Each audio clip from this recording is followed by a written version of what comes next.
آپ بھی آ جائیں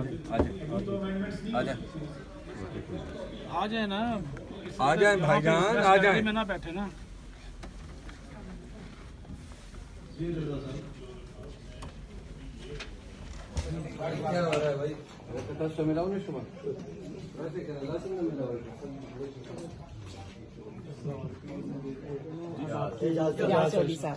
اعجاز چودھری صاحب، آپ دونوں، اب آپ کی آمد کا بہت بہت شکریہ.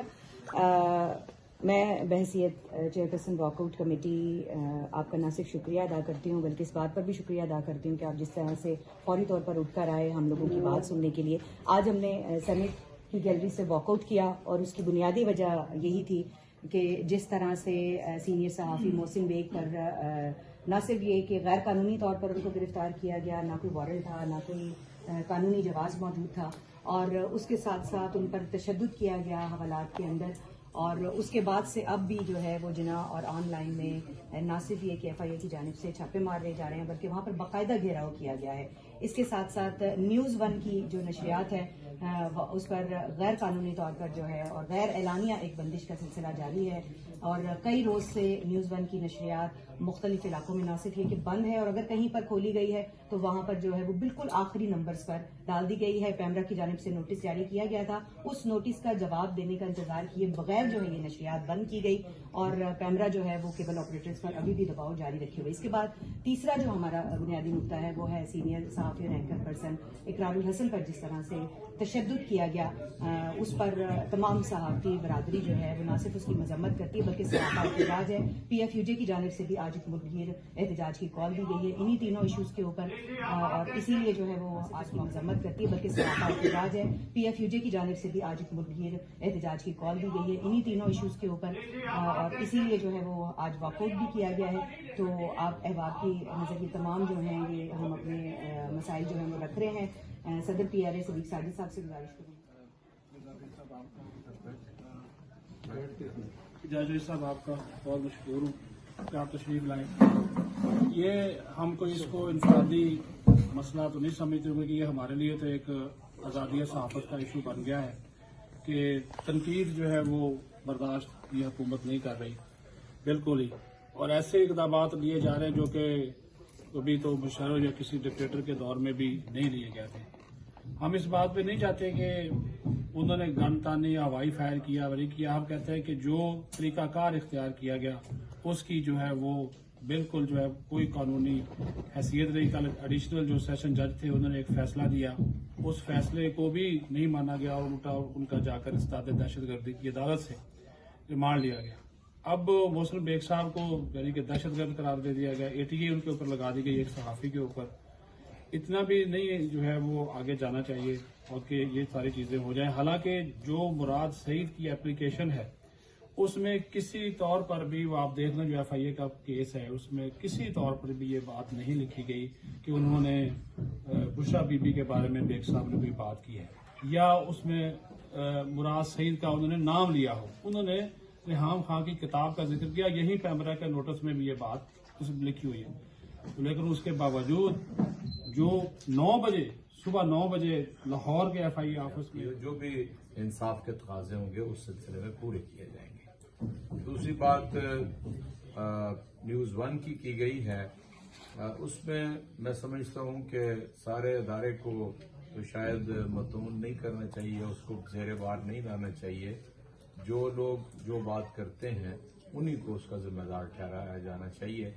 البتہ وہ پیمرا کا ایک آپ کو معلوم ہے آپ ہی کا ادارہ ہے اور اس کے اپنے قواعد و ضوابط ہیں، لیکن میں سمجھتا ہوں کہ اس کو بھی ریزالو کرنے میں ہم انشاءاللہ تعالی آپ کی آواز بنیں گے. تیسری بات یہ رہی ہے، دیکھیں میں آپ سے عرض کرتا ہوں کہ محسن بیگ صاحب کو میں بھی عرصہ دراز سے جانتا ہوں اور ہی از مور دین این جرنلسٹ. تو اس لیے ان کے ساتھ جو بھی ہوا ہے اس کی کچھ وجوہات ہیں اور یہاں پر تو ہم اس کے اوپر کوئی نقد بحث نہیں کر سکتے.